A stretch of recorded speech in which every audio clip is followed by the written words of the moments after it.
pour commencer une série pas très longue, mais intitulée Simple. Tout simplement, simple. Qui aime la simplicité des choses? On aime ça quand les choses sont simples, mais ne sont pas compliquées.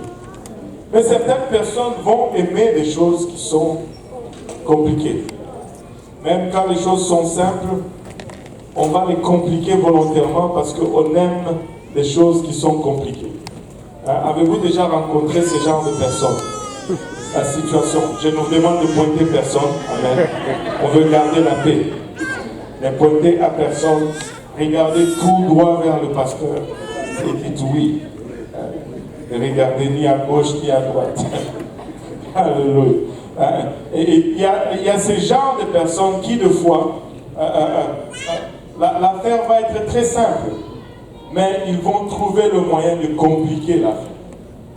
La chose va être très simple, et ils vont trouver le moyen de rendre ça compliqué. Mais aujourd'hui, nous voulons juste regarder la simplicité des choses. Et le premier verset que nous allons lire aujourd'hui nous vient du livre d'Ésaïe. Ésaïe 35, verset 8. La Bible nous dit: il y aura là un chemin frayé, une route qu'on appellera la voie sainte. Nul impur n'y passera. Elle sera pour eux seuls. Ceux qui la suivront, même les insensés, ne pourront s'égarer. Le Seigneur est en train de dire ici dans ce passage qu'il va créer un chemin, qu'il va faire une route. Et que ceux qui vont suivre cette route vont être des saints. Mais cette route va être tellement simple, va être d'une telle simplicité, même quelqu'un qui n'a pas toute sa tête, quand il se décide de suivre ce chemin, il ne va pas se perdre. Avez-vous déjà vu quelqu'un qui ne semble pas avoir toute sa tête, mais qui sert Dieu, qui vient à l'église et qui croit? Dieu dit même des retardés, ils ne vont pas se perdre sur ce chemin. Dieu, c'est la volonté de Dieu que nul ne périsse, mais que tous parviennent à la repentance. Alors, pour que cela soit un fait, il a tellement simplifié le salut. Écoutez, regardez, si vous regardez vraiment dans la parole de Dieu, la chose la plus simple de tous, c'est le salut. C'est d'une telle simplicité que nous, avec nos pensées sophistiquées, nous voulons compliquer cela. Parce que c'est trop simple juste pour que ça soit ça. C'est pas vrai, c'est pas croyable. Il faut qu'il y ait un peu une sauce. Il faut qu'on mette un peu de piment là-dedans. Sinon, ça ne marche pas. Le message de l'évangile est simple. Il est très simple.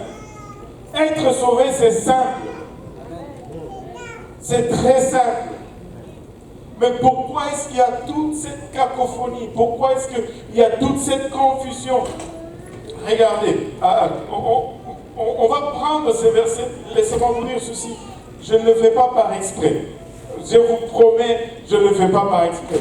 Mais ce verset revient encore et encore et encore et encore dans presque toutes mes études aujourd'hui.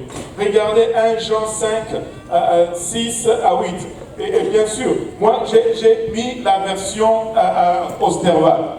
Si votre version était un peu différente, bon, c'est pas grave. Si vous avez Louis II, vous pouvez suivre avec Louis II. Et je vous conseille fortement Osterwald. C'est bon. C'est bon. Alléluia. Regardez ceci.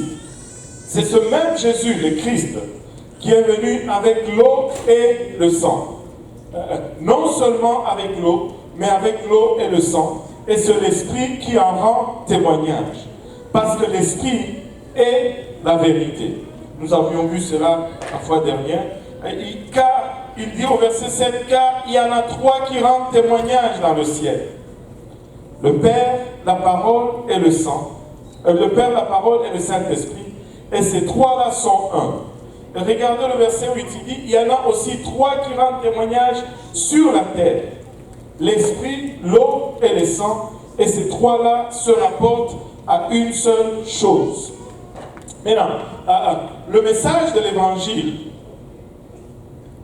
si nous regardons juste l'évangile a trois composantes, a trois éléments.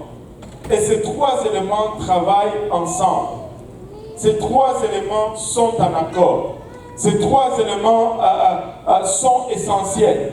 Et ces trois éléments travaillent ensemble.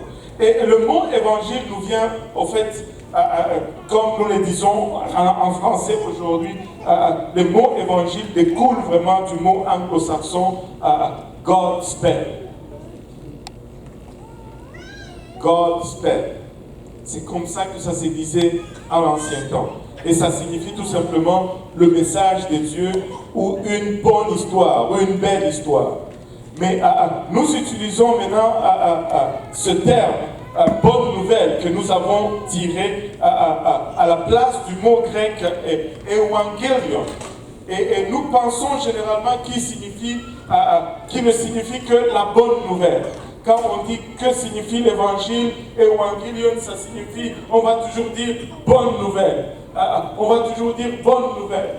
Mais l'évangile, le mot evangelion, quand on le regarde dans son original grec, ne signifie pas tout simplement bonne nouvelle. Au fait, dans l'ancien temps, quand quelqu'un venait vers toi et qui te donnait une bonne nouvelle, tu lui donnais quelque chose en retour. Tu lui donnais une récompense. Tu lui donnais quelque chose en reconnaissance de cette bonne nouvelle que la personne t'a apportée. Donc l'évangile n'était pas, évangelion, ce n'est pas seulement la bonne nouvelle qu'on m'apporte, mais c'est ce que je donne en retour par rapport à cette bonne nouvelle que je reçois. Extraordinaire. Extraordinaire. Maintenant, souvent, ça allait des fois même être quelque chose de sacrificiel qu'on donnait en retour. Alors, à quoi est-ce que nous voulons arriver à cela, avec ceci? C'est parce que l'évangile ne signifie pas seulement le message de la mort, de l'ensevelissement et de la résurrection de Jésus-Christ. Si on s'arrêtait là, ça serait une bonne nouvelle peut-être pour lui, mais pas une bonne nouvelle encore pour nous. Mais notre réponse maintenant à ce message fait que cela devienne une bonne nouvelle pour moi. Qu'est-ce que je réponds à l'évangile quand on m'annonce la mort, la résurrection, la mort, l'ensevelissement et la résurrection de Jésus devient maintenant la bonne nouvelle. Ce que je donne en retour, alléluia, à cette nouvelle va indiquer si c'est vraiment une bonne nouvelle pour moi ou si ça ne l'est pas. Le message de l'évangile, c'est la réalité vraiment de comment nos vies sont transformées par la puissance de Dieu. Et c'est là la bonne nouvelle. Quand nous recevons ce Christ, quand nous obéissons à cet évangile, il y a quelque chose qui se passe en nous. Il y a une transformation qui prend place. Nous devenons, tout le monde autour de nous le constate, que nous ne sommes plus la même personne. Même nous-mêmes, des fois, nous le constatons, nous ne sommes plus la même personne. Oh, je vais encore regarder en arrière et me rappeler le témoignage d'une sœur. Je ne sais pas si elle sait que je sais, je ne sais pas si elle ne sait pas que je sais, mais ce n'est pas grave. Elle est assise parmi nous ici, entre ces murs. Un jour, on sortait du service et moi, j'étais encore un peu à l'intérieur, j'étais en train de sortir. J'ai vu cette sœur qui est sortie de l'église et tu vois, on a des portes en vitre et à certaines heures, quand tu sors de l'église, tu vois ton propre reflet dans les portes. Amen. Et elle a regardé le reflet, son propre reflet dans les vitres. Et avec étonnement, il fallait être là vraiment pour le vivre. Avec étonnement, elle se regarde, il dit non, ça c'est pas moi ça. c'est pas moi ça. Elle n'arrive même pas à croire à elle-même de la puissance de Dieu dans sa propre vie. Quand tu reçois l'évangile, tu es transformé. Tu es transformé. Romains 1, verset 16 nous dit, car je n'ai point honte de l'évangile de Christ, car c'est la puissance de Dieu pour le salut de tous ceux qui croient, du juif d'abord, du grec ensuite. L'évangile est une puissance. C'est la puissance de Dieu pour tous ceux qui croient. Puissance pour faire quoi? Puissance pour transformer nos vies. Puissance pour nous mettre sur un autre chemin. Car de nous-mêmes, nous ne pourrions pas aller sur ce chemin. Mais avec son aide, nous pouvons y arriver. L'évangile n'est plus l'évangile quand on y retranche ou on y ajoute. Cette nouvelle n'est plus la même quand on ajoute ou quand on retranche. L'évangile ne fonctionne plus si on la transforme. L'évangile ne va pas marcher si on l'a tripoté. Paul dit dans Galates 1,8 que ceux qui mélangent le message de Dieu avec les idées des hommes, qui créent un évangile perverti, sont maudits. Il les appelle les judaïsants. Il dit ces judaïsants qui mélangent la grâce avec la loi de son époque. Tu sais, leur méthode c'était quoi? Ils n'ont pas renié Christ. Ils n'ont pas dit non, nous ne croyons pas en Jésus. Ils ont tout simplement changé le plan du salut. Et ils ont prêché autre chose que les apôtres prêchaient. Ils n'ont pas renié Christ, mais ils ont tout simplement ajouté autre chose. Et ça a corrompu l'évangile. Regardez Galates 1,8, il nous dit, mais quand nous-mêmes, ou un ange du ciel, vous annoncerez un évangile différent de celui que nous vous avons annoncé, qu'il soit anathème.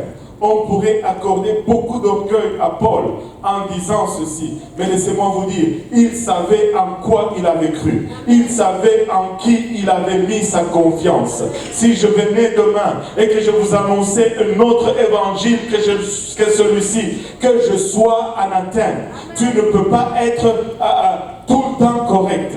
Ou soit tu seras correct là, ou soit tu seras correct maintenant. Mais tu ne peux pas avoir les deux corrects si tu changes ton discours. Écoutez, il n'y a qu'un seul évangile et il n'y a que 7 évangiles qui sauvent. Il n'y en a pas 2, il n'y en a pas 3, il n'y en a pas 4. Alléluia. Quand on y ajoute, on pervertit l'évangile.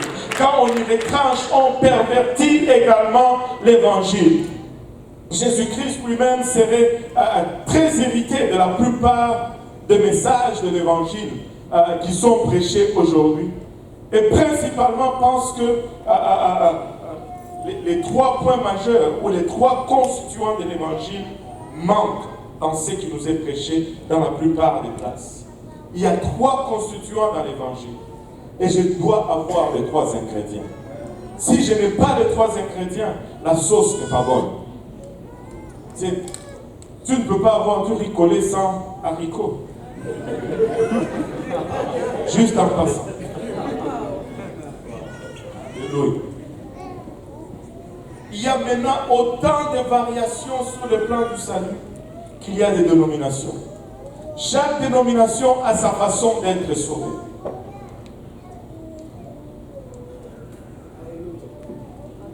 Je voulais me risquer à commencer à citer. Mais, tu sais, il y a,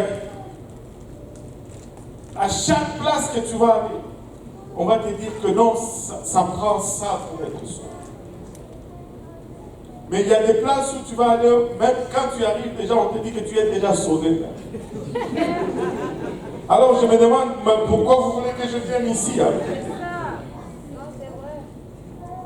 Alléluia. Mais si on regarde tout cela, c'est tout un cauchemar. Et on s'y perd. Logiquement, on ne se retrouve pas. Théologiquement, on est égaré. C'est tout un cauchemar. Et pour résoudre cela, qu'est-ce que le monde nous suggère comme solution? Pour résoudre cela, ils sont venus à une à une entente, c'est que nous allons tous au même endroit. On va se dire, bon, ok, parce que on n'est pas d'accord, ben, nous allons tous au même endroit, alors oublions la doctrine et aimons simplement Jésus. Du temps que tu aimes Jésus, tu vas au ciel. C'est faux. Ben, justement, le problème avec cette approche, c'est que tout simplement, c'est faux. Amen. Et il y a c'est faux dans mes notes. Il y a comment on dit ça? Non, comment on dit ça? C'est l'internet là. Il y a un réseau prophétique ici. D'où le faux est sorti. Écoutez, il n'y a pas deux, il n'y a pas 10 façons d'être sauvé. Il n'y a que la voie biblique pour être sauvé. Et ce qui compte, ce n'est pas mon opinion. Amen. Mon opinion ne compte pas. Ce qui compte, ce n'est pas votre opinion non plus. Quelqu'un a dit une fois que les opinions, c'est comme de nez. Tout le monde en a un. Nous avons tous un nez. Tout comme nous avons tous une opinion. Mais votre opinion n'est pas le point. Mon opinion n'est pas le point. L'opinion de votre pasteur n'est pas le point non plus. La seule opinion qui compte, c'est l'opinion biblique. Or, de l'opinion biblique, on est à côté. Alléluia. Accepter le Seigneur comme votre sauveur personnel, ce n'est pas biblique, ce n'est même pas écrit dans la Bible, ce n'est même pas mentionné. Ok, on peut même oublier le concept de mentionner. Le concept d'accepter le Seigneur comme ton sauveur personnel n'est pas un concept biblique. Amen. Et je vais vous dire pourquoi. La question, ce n'est pas que moi j'accepte Dieu. Ce n'est pas moi qui va vers lui pour lui offrir quelque chose, ou que ce n'est pas lui qui me sollicite pour que j'ai une opinion favorable de lui.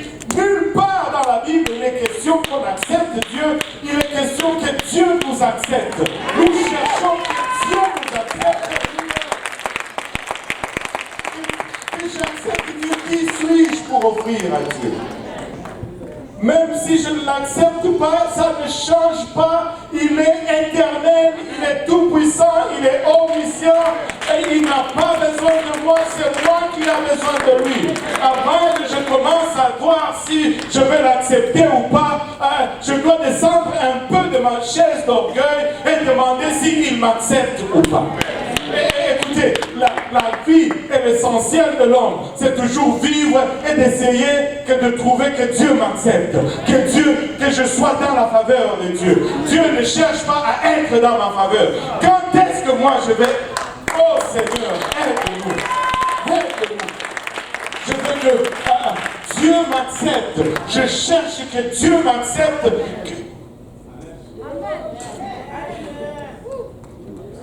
Vous savez, il y a un verset que j'ai creusé, parce que quand je le lis à l'anglais, ça me donnait autre chose. Je creusais pour aller chercher une autre version. C'est Éphésiens 1,6.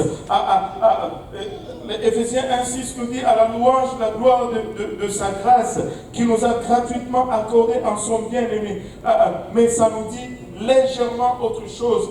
Regardez la version Martin. La version Martin nous dit à la louange, la gloire de sa grâce, par laquelle il nous a rendus agréables à son bien.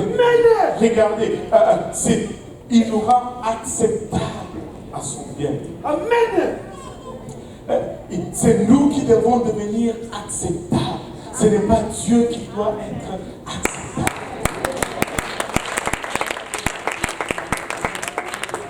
Vous savez, il y a tellement de doctrines. Il n'y a qu'un seul message du salut. Indépendamment de ce que disent les différentes dénominations, indépendamment même de ce que disent l'Église pentecôtiste unie, il n'y a qu'un seul message du salut. Et le message du salut, c'est le message biblique. Amen. Ce n'est pas que nous avons raison et qu'ils ont tort, ou que eux ils ont raison et que nous avons tort. C'est que nous avons tous tort et seule la Bible est vraie.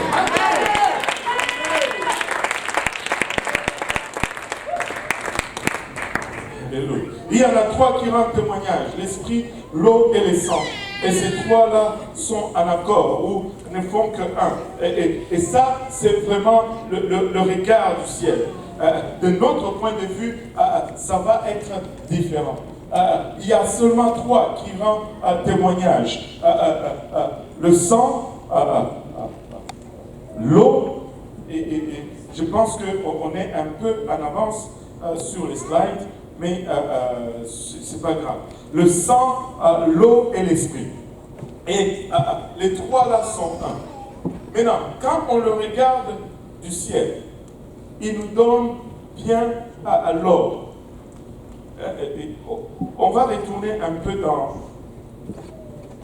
1 Jean 6, verset 8. Juste un sideline, on va dire. Il dit, il y en a aussi trois qui rendent témoignage sur la terre. Il dit l'esprit, que tout le monde dise l'esprit. L'eau, que tout le monde dise l'eau. Et puis le sang, que tout le monde dise le sang. Et ça, c'est l'ordre céleste. L'esprit, l'eau et le sang. Mais quand nous, on le regarde de la terre, c'est l'inverse. C'est le sang d'abord, l'eau par la suite, et puis l'esprit en troisième. Et les trois éléments doivent être là pour que nous puissions avoir notre salut. Et ces trois éléments, tu les retrouves partout, là où il y a le titre du salut. Partout, là où il y a l'image du salut. En toutes circonstances où Dieu a sauvé, tu vas trouver le reflet ou l'image de ces trois éléments. Dieu est en train, enfin, de nous dire, vous rappelez-vous l'histoire du petit poussé qui laissait le pain et finalement d'autres disaient que il y a beaucoup aussi comme avec l'évangile, il y a beaucoup de variations de cette histoire. D'autres qui disaient il y en avait deux, l'un qui restait le pierre et l'autre laissait le pain, mais un animal a mangé le pain, il ne peut plus retrouver le chemin. Donc, regardez, dans toute image du salut, tu vas avoir les trois éléments qui travaillent ensemble. C'est pourquoi il y a trois éléments qui impliquent la délivrance des Israélites de l'Égypte. Le sang sur la porte, le sang et plutôt l'eau, la mer rouge et la colonne de nuée et de feu, encore là, sang, eau et esprit. Exode 12, 18 nous dit, et le sang vous servira de signe sur les maisons où vous serez. Je verrai le sang et je passerai par-dessus vous, et il n'y aura point parmi vous de plaie de destruction lorsque je frapperai le pays d'Égypte.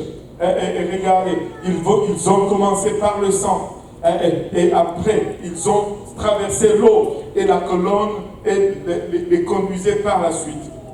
1 Corinthiens 10, 1 à 2 nous dit, frères, je ne veux pas que vous ignorez que vos pères ont tous été sous la nuée et qu'ils ont tous passé au travers de la mer et qu'ils ont tous été baptisés en Moïse dans la nuée et dans la mer.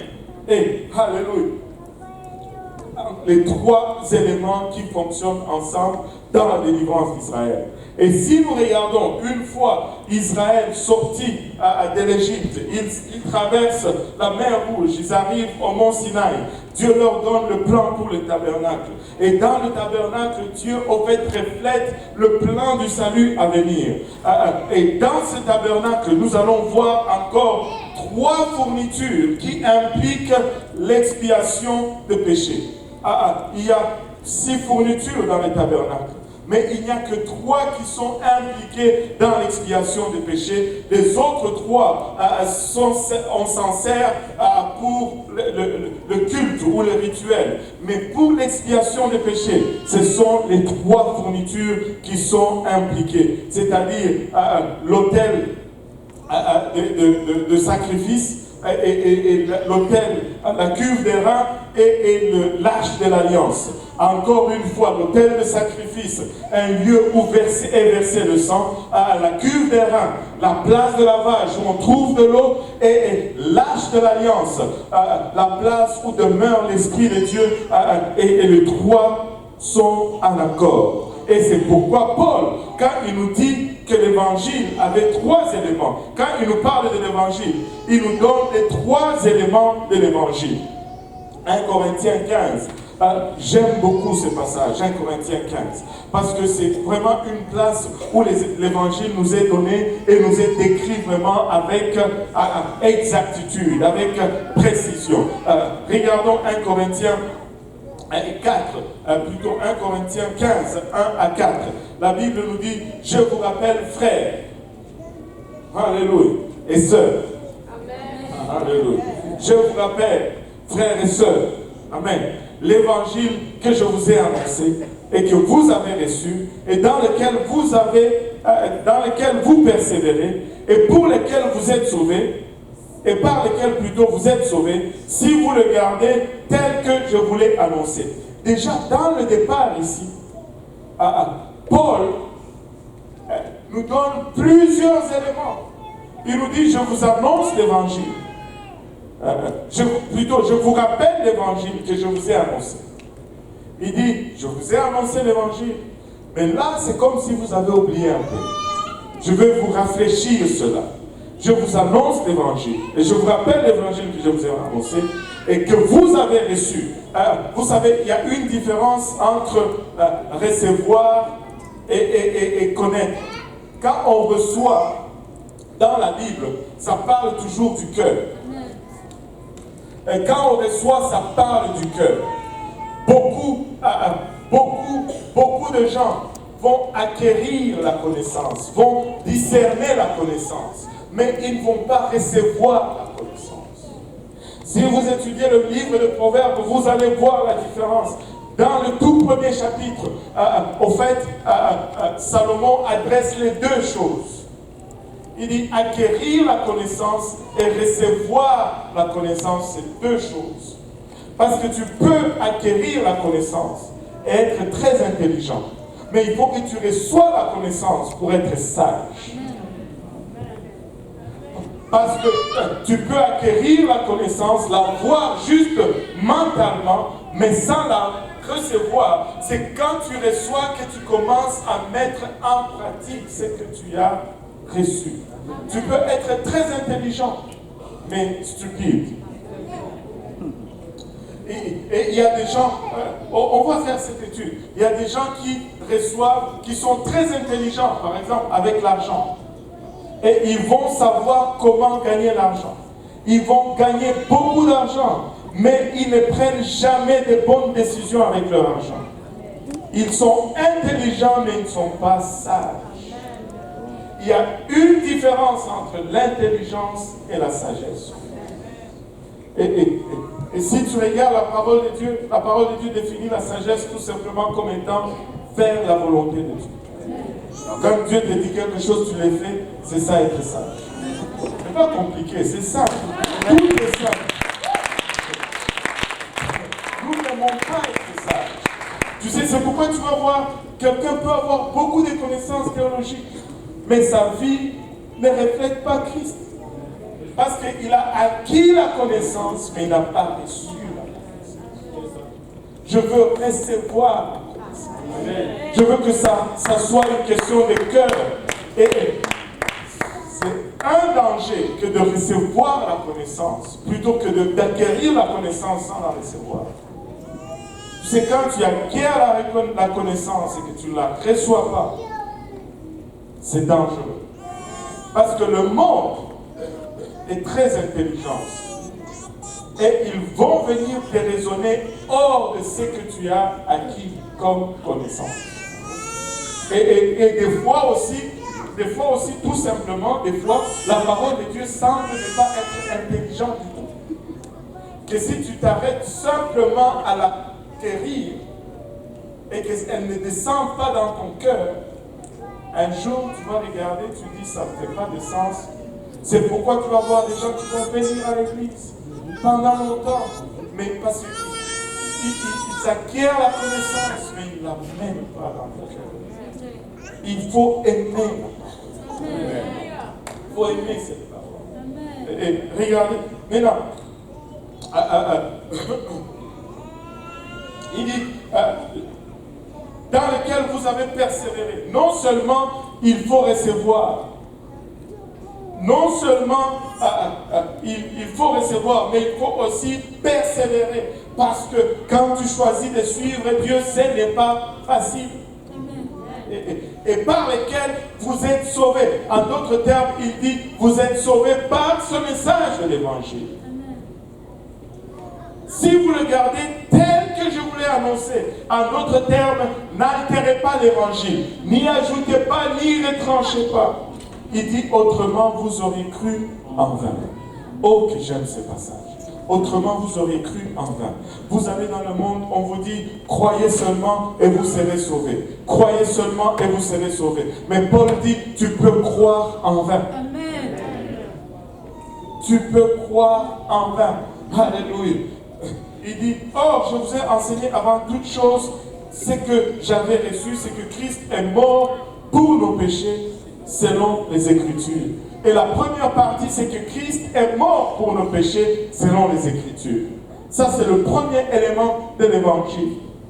Et qu'il a été enseveli selon les Écritures. Après la mort, on a amené Christ dans une tombe et il a été enseveli selon les Écritures. Et finalement, le troisième jour, il est ressuscité. Que tout le monde dise ressuscité. Le troisième jour, selon les Écritures.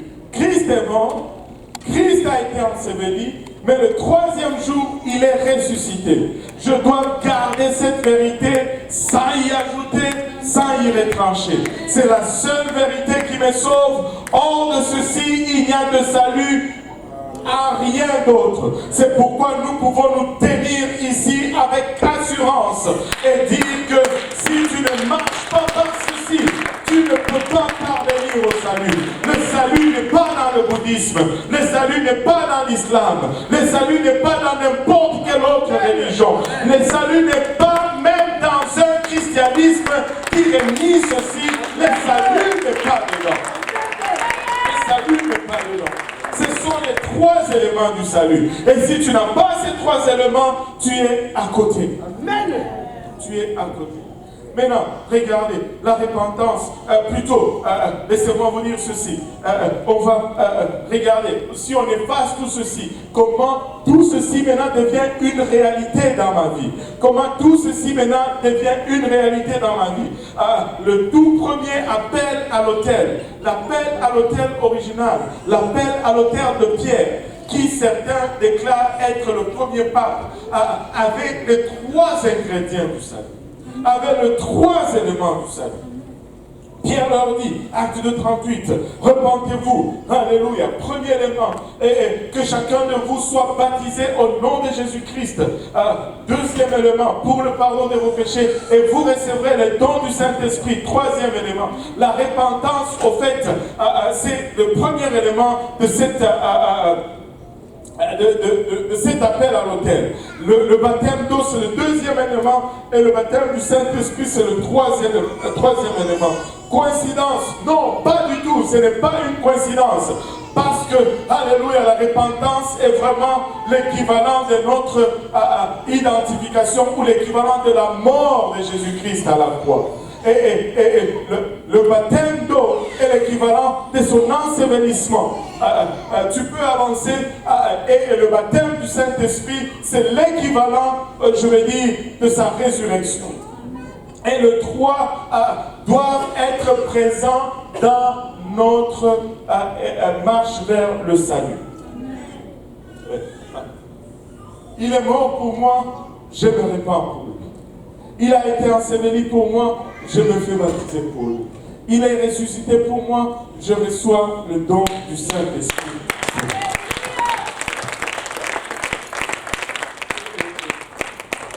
Trois éléments du salut. Maintenant, la repentance est le premier pas, ou cette première action que nous faisons vers le salut. La repentance est vraiment, c'est l'étape personnelle. Vous savez, quand tu regardes l'œuvre du salut, quand tu regardes vraiment l'œuvre du salut, il y a trois étapes, mais les trois étapes aussi vont demander Les 3 étapes vont demander trois responsabilités, vont attribuer des responsabilités à 3 places différentes. La repentance, c'est ta responsabilité. C'est la première partie. Alléluia. C'est cette premier pas que tu fais vers le Seigneur. C'est ça la repentance. C'est toi qui dois faire la repentance. Mais quand vient le baptême d'eau, c'est une autre responsabilité, c'est une autre entité. Le baptême d'eau, c'est la responsabilité de l'Église. C'est l'Église qui baptise au nom de Jésus-Christ. Tu ne vas pas te baptiser toi-même. Amen. Ce n'est pas ta responsabilité. Tu ne vas pas aller à la rivière où tu viens ici seul. Bon, je me baptise. Ça ne se fait pas. Et la repentance, c'est la responsabilité de toi, de ta personne. Le baptême d'eau, c'est la responsabilité de l'Église. Et l'Église est responsable de faire cela de façon biblique. Amen.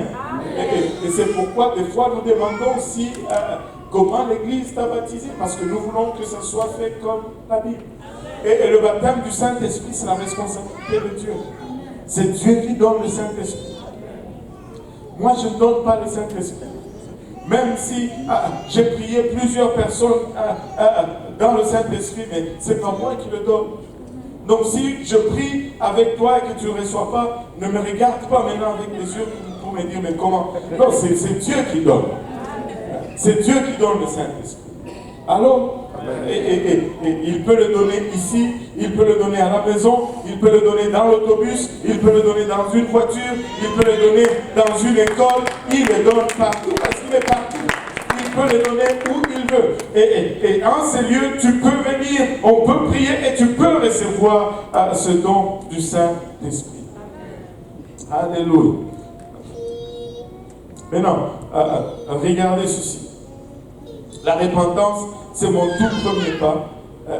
Je me répands et je marche maintenant dans une direction particulière. La repentance, c'est vraiment ce que nous faisons comme la première étape. C'est une étape personnelle, mais souvent c'est fait publiquement. On va le faire à l'hôtel et ça produit des résultats positifs dans nos vies. Quand tu t'es repenti, vraiment, tu deviens une meilleure personne. Si tu mentais, tu ne mens plus. Si tu volais, tu ne voles plus. Si tu trichais, tu ne triches plus. Si tu forniquais, tu ne forniques plus. Tu fumais, tu ne fumes plus. Et on peut citer tous les péchés. Et la repentance est un processus. Tu marches et tu t'éloignes de ton ancienne vie alors que Dieu est en train de se saisir de ta vie. Et parce que nous avons une nature pécheresse et que nous avons commis des actes pécheresses, il est essentiel que nous nous repentons. La repentance, je dois souligner ceci, ce n'est pas la même chose que la pénitence. La pénitence, c'est quand tu vas voir le prêtre et tu rentres dans le confessionnal ou cette boîte et tu dis, bon, j'ai volé, j'ai fait ceci. Et il te dit, bon, va réciter 7 Je vous salue Marie.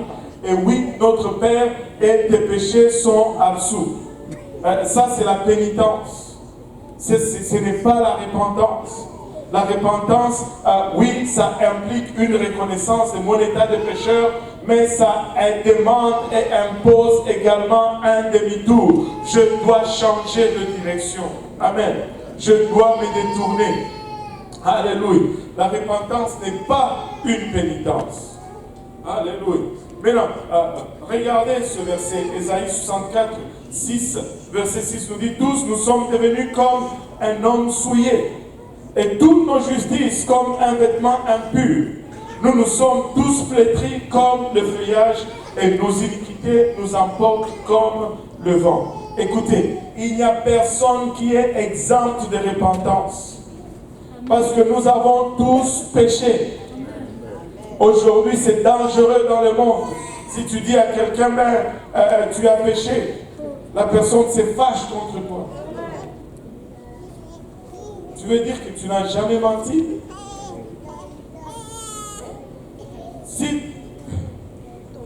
tu me dis que tu n'as jamais menti, tu viens de commettre un péché. Si tu as commencé à mentir alors que tu avais 2 ans. Tu te rappelles, personne ne t'a assis. Personne n'assoit son enfant. Sœur Aimée, comment elle s'appelle la jeune? Berukia. Tu sais, Berukia, ça a l'air d'un ange aujourd'hui. Tout le monde la regarde, Berukia. Mais un jour va venir. Sœur Aimée, frère John, où est-ce que frère John il est là? Vous n'allez jamais asseoir Berukia et lui dire, mon enfant, je vais t'apprendre mensonge 101. Je vais te dire comment mentir. Mais je vous promets que ce jour-là va arriver. Elle va verser le lait sur la table. Elle va être seule sur cette table. On va venir lui dire, Berukia, c'est toi qui as renversé le lait? Non. Elle va dire non. Parce que c'est dans notre nature. Personne ne t'a appris à mentir. Mais tu as commencé juste à le faire tout seul, tout naturel. Et tous nous avons besoin de la repentance. La repentance n'est pas simplement se sentir désolé pour nos péchés, bien que cela en fasse partie. La repentance, c'est vraiment ces chagrins, cette tristesse sainte qui nous mène à nous repentir, qui nous mène vraiment à nous détourner. La vraie repentance va vous amener à faire beaucoup de changements dans votre vie. Si tu dis que tu te répands mais que tu ne changes pas, tu ne t'es pas repenti.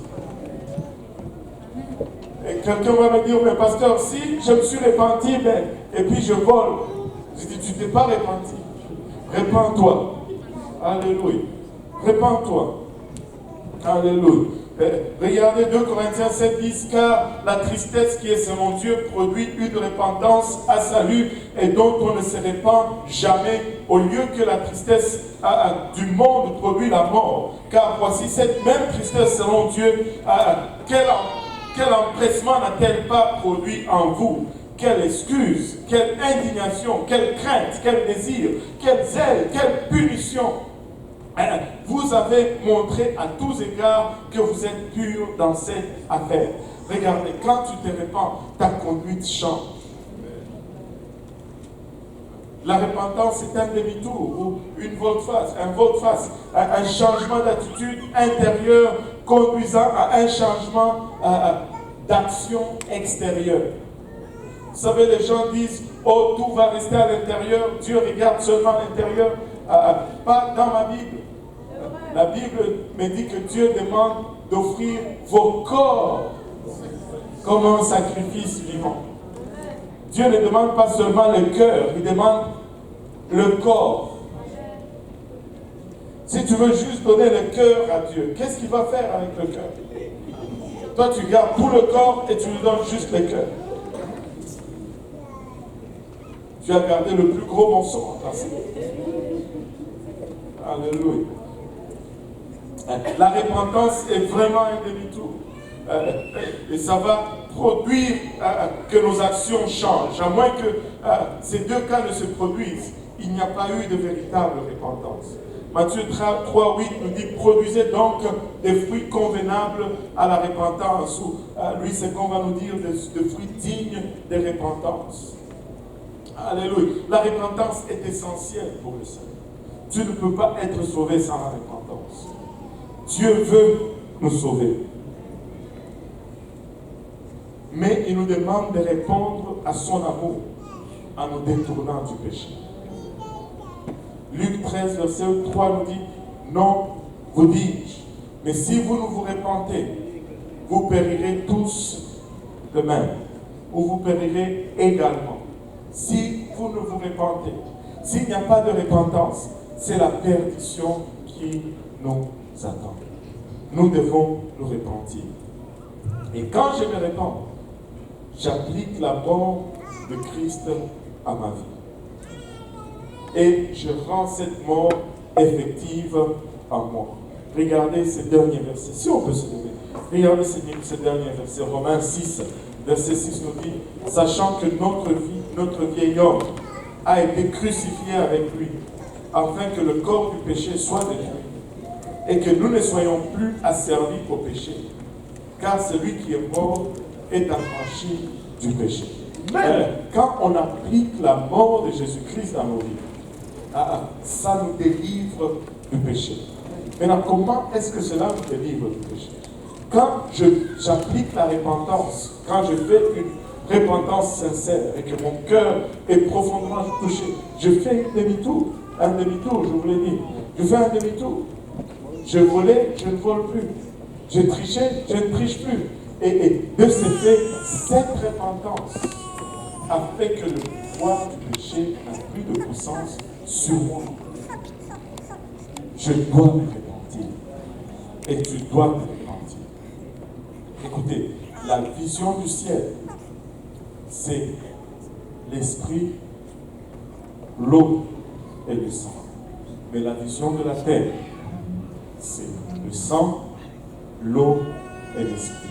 Et cela est retrouvé dans l'évangile. Si vous voulez obéir à l'évangile aujourd'hui, nous avons tout ce que ça prend. Nous avons l'eau, comme nous avons une piscine ici. Nous n'avons pas un petit bol, nous avons une piscine. Et l'eau a été chauffée en passant. L'eau a été même chauffée en passant. Mais ne vous inquiétez pas, que ce soit froid ou chaud, ce n'est pas ça qui fait que ça enlève plus ou moins de péché. Mais c'est le nom de Jésus-Christ qu'on y invoque, qui amène le sang, qui fait que tous les péchés sont pardonnés. On va venir à l'avant si nous voulons vraiment nous saisir de ceci, si nous voulons que Dieu nous baptise vraiment d'un cœur repentant. Venons en avant, les hommes à ma gauche, les dames à ma droite. On va passer du temps dans la présence du Seigneur. Et on va le laisser faire dans nos vies, on va le laisser faire dans nos cœurs, mais juste pour un moment, si nous pouvons nous rassembler à l'avant et élever nos voix vers le Seigneur. Et c'est simple. Le plan du salut est très simple. Et c'est très simple. Je dois me repentir, je dois me faire ensevelir dans l'eau au nom de Jésus-Christ pour le pardon de mes péchés. Et je dois le recevoir. Je dois le recevoir. Je dois le recevoir. Et tout cela est possible aujourd'hui. Si vous n'avez pas encore reçu le don du Saint-Esprit avec l'évidence de parler en langue, vous pouvez le recevoir aujourd'hui. Alléluia. Vous êtes dans un lieu où les croyants, les saints de cette église croient et qu'ils peuvent prier avec vous et vous pouvoir recevoir le don du Saint-Esprit avec l'évidence de parler en langue. Et quand nous allons faire autant, laissez-moi vous dire ceci, tu vas parler en d'autres langues quand tu vas recevoir le Saint-Esprit de Dieu en toi. Oh la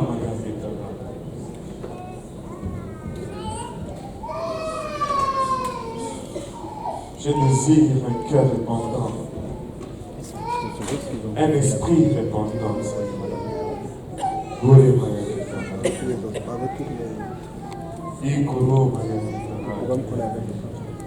Alléluia Jésus. Alléluia. Si on peut commencer à parler au Seigneur pour un moment, à lui ouvrir nos cœurs et lui dire, Seigneur, sonne-moi. Alléluia. Ici, tu ressens cette conviction. Nous avons l'eau, nous avons des vêtements de rechange. Ça ne prend que ton obéissance. Alléluia. Gloire au nom de Jésus. Gloire au nom de Jésus. Gloire au nom de Jésus. Gloire au nom de Jésus. Alléluia. Il sait exactement où tu te trouves. Il t'aime. Il est allé à cette croix pour toi. Il est en train de tendre sa main vers toi aujourd'hui. Aramaya kitaraya ota. Ikoroya mitaraki temayare. Gloire au nom de Jésus. Merci Seigneur, Papa, toi qui sauves les cœurs et l'hommes. Sauve-nous aujourd'hui, rencontre-nous, Père, au lieu de nos besoins aujourd'hui. Iramaya kitaraya ota. Oh Jésus.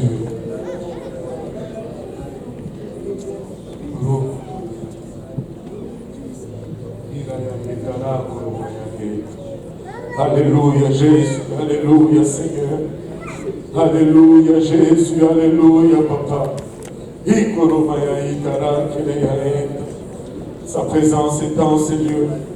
Sa présence est dans ces lieux. Il est en train d'œuvrer sur certaines personnes. Il est en train de travailler sur certaines âmes.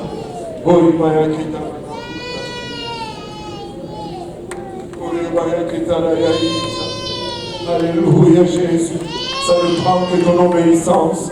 Si tu t'ouvres à lui aujourd'hui, il n'est pas loin, il n'est pas inatteignable. Il n'est pas inatteignable. Peu importe, alléluia, les profondeurs de péché dans lesquelles tu t'es retrouvé.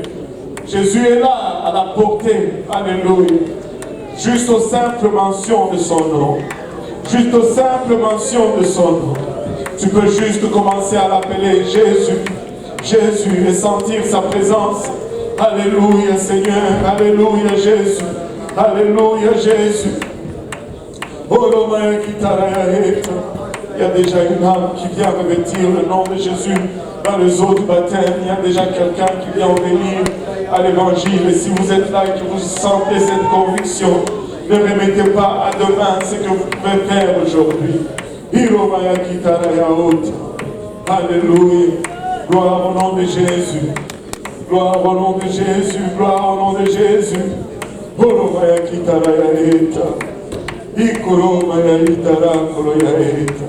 Alléluia. Sa main n'est pas courte. Sa main n'est pas loin. Alléluia. Sa main n'est pas courte. Si tu élèves ta voix, alléluia, et que tu commences à l'adorer, tu vas commencer à sentir de plus en plus cette présence. Alléluia. Laisse-le te restaurer. Laisse-le te combler. Laisse-le te remplir. Il n'est pas loin. Il n'est pas loin aujourd'hui. Alléluia. Oh,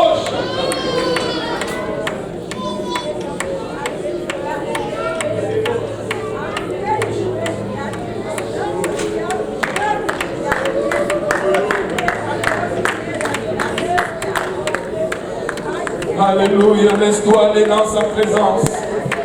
Laisse-toi aller dans sa présence. Laisse-toi aller dans sa présence. Il n'y a qu'un seul chemin, une seule voie. Alléluia. Et même les insensés ne peuvent s'y perdre sur ce voie. Alléluia. Le chemin que Dieu a conçu pour toi, il est très simple.